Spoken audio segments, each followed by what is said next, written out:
Hello everyone. Today we are going to start with the complex number. This is a whole new concept which has been introduced into the syllabus of class 11.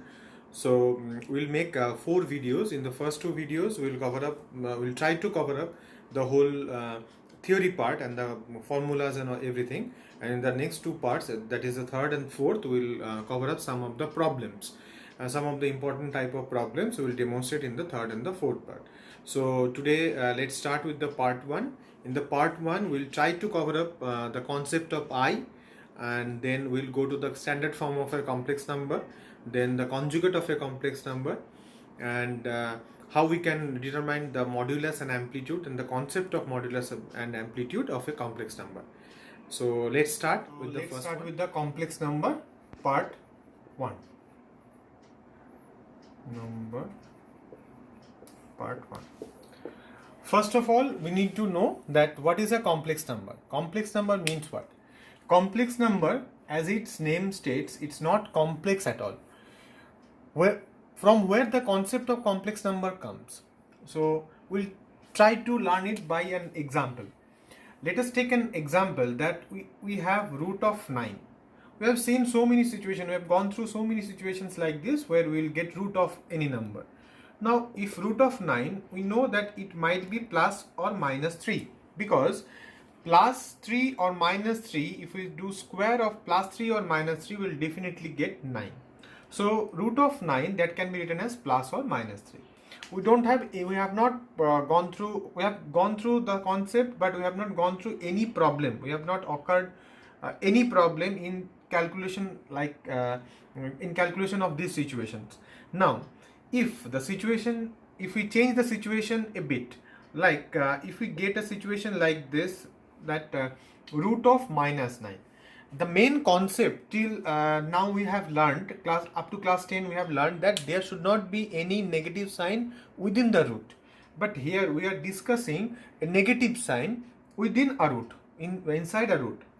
Now here comes the problem, because we don't have any idea what to do with this number. Now we just observe it properly, that what we have a problem with the factor. Which one? We have the problem with the minus sign, or we have the problem with the 9? Definitely we have the problem with the minus 1. So we can write it like this: minus 1 into root of 9. We don't have any problem with this one. We are okay with this. But we have a problem with this one. Now, here comes the concept of I. This is called as I. I stands for imaginary number. Why it is called as imaginary number? Because in real situations you will never face this kind of problem. In real situation, because we have not seen anything like this up to our class 10 studies. Up to our class 10 mathematics, we have not seen any situation which is in which it is arising out that root of minus 9 or root of minus of anything.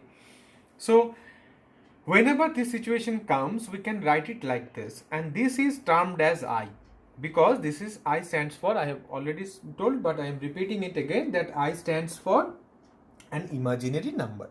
What is an imaginary number? The number which has no real existence, but we can imagine it. So here we are getting that the value of I is root of minus 1. Just remember this, because this is the basic thing which is introduced in complex number, and the value of I will be used for so many times in complex number. So value of I is root of minus 1. So we can easily find out that I square, that is equals to I into I, that is equals to I into I. That what will be the value of this? Root of minus 1 into root of minus 1. So if we multiply two roots of the same number, then the root will be vanished and it will give minus 1. Be very careful. So many people do it as plus 1, but there is no question of plus 1, because we are just calculating this root of minus 1 whole square. So only root will be vanished, not the minus. So it will be minus 1 only. So what will be I cube? We can write it like this: I cube is equal to I square minus 1. We have already found that I square is equal to minus 1. So we can just put the value of minus 1 into I, that is equals to minus I. Now if we try to calculate that I to the power 4, then what will be the value of I to the power 4? That is I square into I square. So what is I square into I square? That is I square is equals to minus 1, and it is also minus 1. So minus 1 plus 1. Like this we can find any power of I. Like this we can find the any power of I. Now this is one condition. This is one situation. Please write it down because we are going to remove it if needed. Another condition may arise like this, 1 by I. If we get something like this, then we can write I by I square. So we have already found that the value of I square is equal to minus 1. So we can write it as minus I. Now 1 by I square, that can also be written as I by I cube. Remember that we have already found the value of I cube. I cube is equals to I square into I. It was I will get cancelled. So 1 by I square is equal to minus 1, right? So we will get as minus 1. 1 by I cube, what will be the value of I cube? 1 by I to the power I by I to the power 4. We can write it like this. By multiplying I on numerator and denominator, we will get it like this. So I by I to the power 4 is equals to plus 1. So we will get plus of I. Like this we can find the value of these situations. So I think that is clear for now, that the concept of I. So I'll repeat it once again. So the value of I is always equal to root of minus 1, and we can find the value of I square, I cube, I to the power 4 as we have seen, and we can also find the value of 1 by I square, 1 by I cube. So like this we can find any power. If we have I to the power, suppose let us see that we have I to the power 24. So what to do? So that can be written as I to the power 4 whole to the power 6, right? So I to the power 4 is equal to plus 1. So that is whole to the power 6, that is equals to 1. Like this we can find any value of I.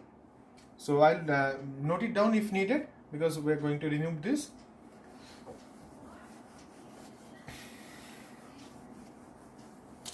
Next, complex numbers are not only the I. The standard form of a complex number will be represented by z equals to a plus ib in this format. Z is equals to a plus ib. Just remember one thing in complex number, that whenever we will associate an I with any real number, then that will become a complex number. If we associate any real number by multiplication, by division, by addition or by subtraction with any real number, then that number will become a complex number. That should be clear by now. Now this is called as the standard form of a complex number. Standard form of a complex number. Z is equals to a plus ib. Z is the term which is, Z is the variable which is in general used to represent a complex number. And this can also be written as x plus iy, whatever you may feel.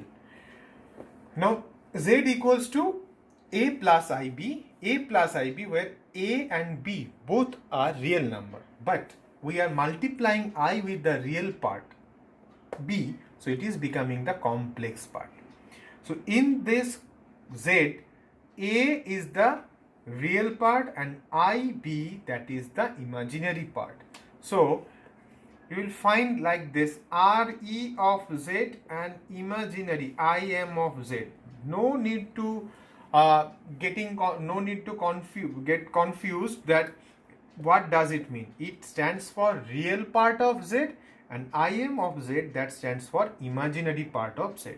Real part of z is a and imaginary part of z is b. It is very clear. There is no need of writing I in front of this, because we are already writing that imaginary part of z. That means we will associate an I in multiplication format.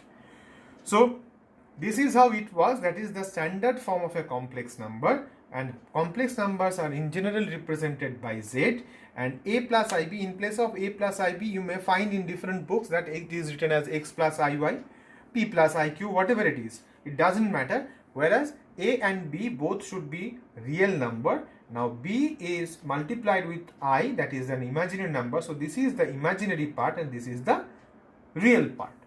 So this is how it works.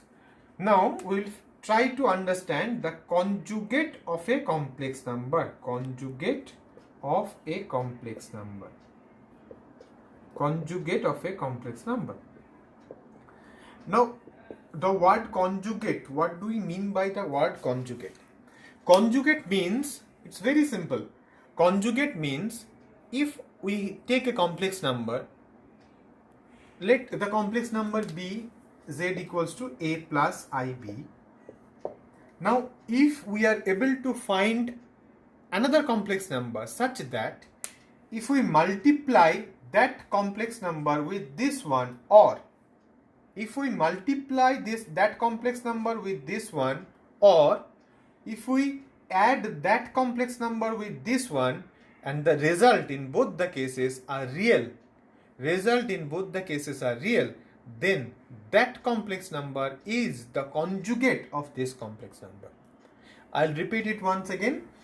Z is a complex number where z is equals to a plus ib, and if we can find any complex number if we multiply z by that complex number and the result is a real, or if we add that complex number with this complex number and the result is a real number, then that is the conjugate of this complex number.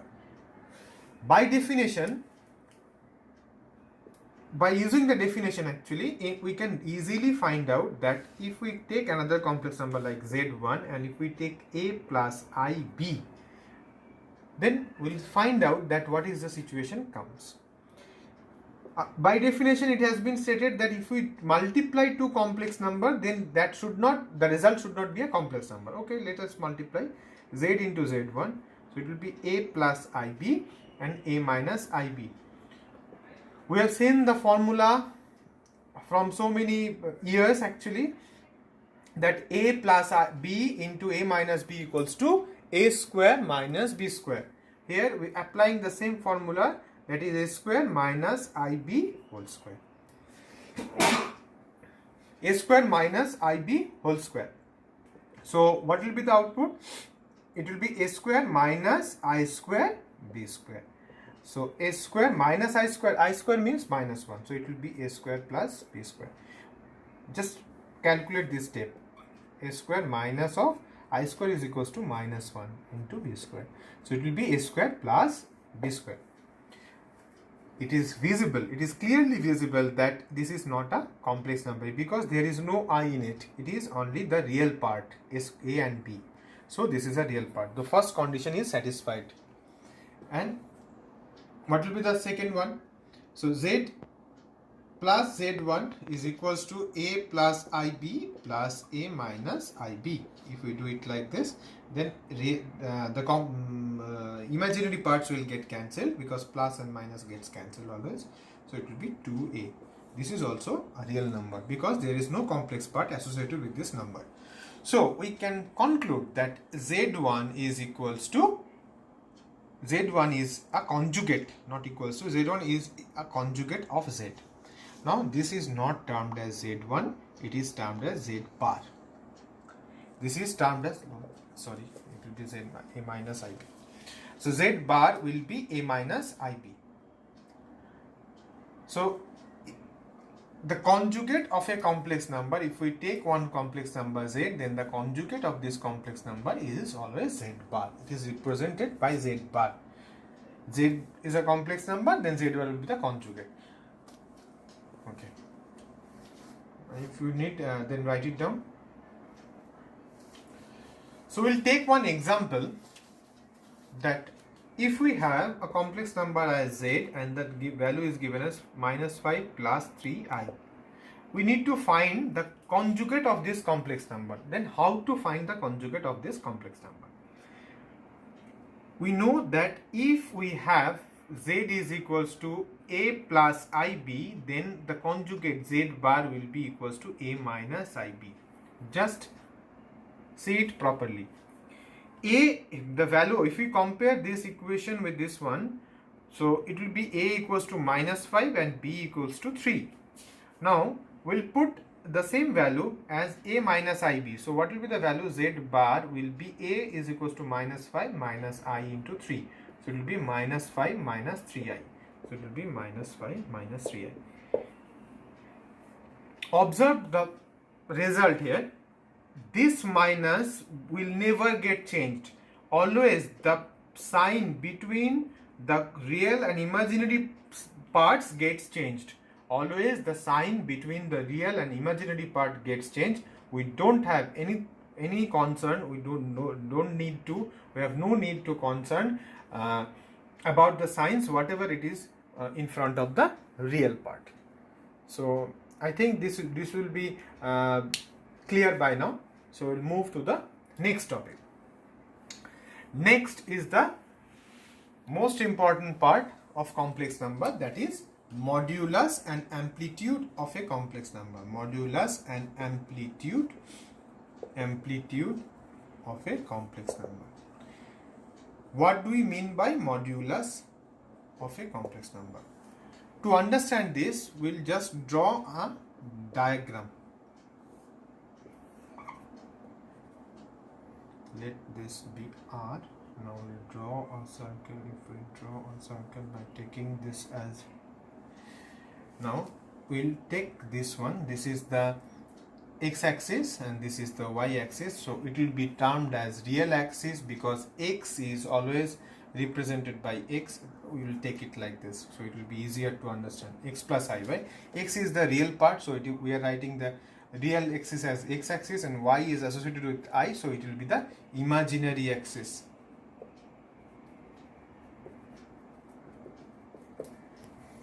Now this is R. If we take radius as R, then this is one point as P, which has a coordinate of x comma y. Now if we take R as radius and if we draw a circle like this,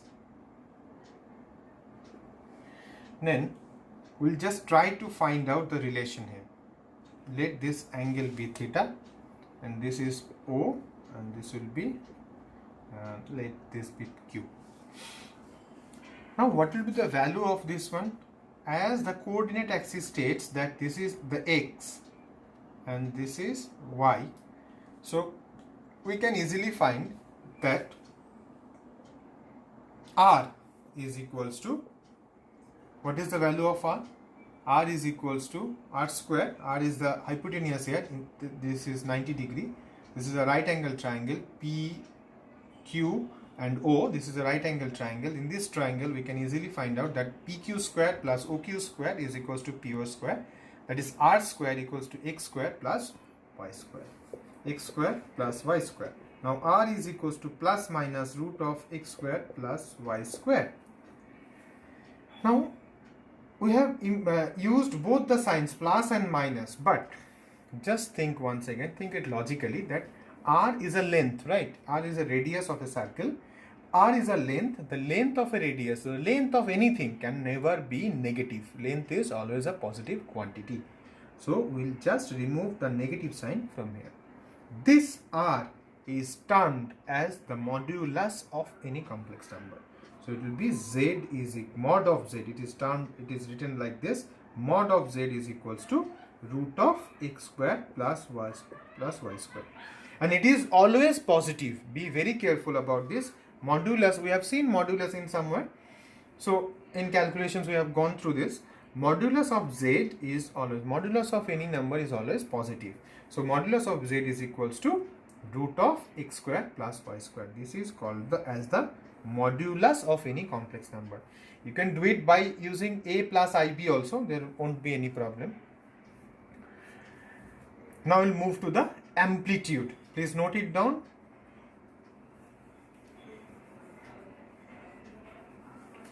Now we'll move to the amplitude. What is the amplitude of a complex number? To find out the amplitude, we'll just do some calculations. Right? In this triangle PQO, we have that PQ by OP is equals to PQ, that is the perpendicular by hypotenuse, is equals to sine theta. So PQ, the value of PQ is equals to y by r is equals to sine theta. So it will be y equals to r sine theta. Similarly, you can find that x equals to r cos theta. Now, if we put both the values, that y by x is equals to r sine theta by r cos theta. Now we can cancel both the r's in numerator and denominator. So we'll get tan theta is equals to y by x. Now from here we can write that theta equals to tan inverse y by x. This theta is termed as the amplitude of a complex number. That means this angle, the angle here which is represented by theta, you can represent it by any angle. So we can represent it by theta. So that theta will be the amplitude of a complex number. One thing has to be noticed here very carefully, that theta is equals to, we have written that tan inverse y by x. In general, we have a concept that if we have 1 by a, then we can write it as a to the power minus 1 or else a inverse. But if we have 1 by tan theta, we can write it only cot theta. We cannot write it as tan inverse theta. We cannot write it like this, because theta is represented and by it is used to represent an angle. Theta is used to represent an angle. Tan inverse y by x, that is representing an angle itself, not anything else. In inverse trigonometry, we learn so many things about this, but in right here we just take a note of this one, and we'll see that in problem, if something comes, it will come like this, then we'll learn how to solve that one. So you just need to remember that 1 by tan theta never means tan inverse theta, because tan inverse theta represents an angle. Okay. Now we'll move to the last thing of today's class.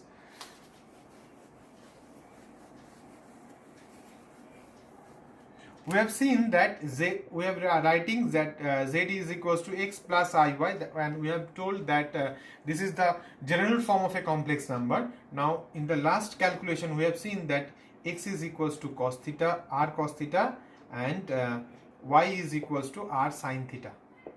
Now if we replace the values here, then we'll get that x is equals to r cos theta plus I into r into sin theta. So it will become r into cos theta plus I sin theta. Z is equals to like this. This is called as the polar form of a complex number. Polar form, or you can write it as modulo amplitude form. Modulo amplitude form of a complex number. Why it is termed as modulo amplitude? Because r represents the modulus here, and amplitude is represented by theta.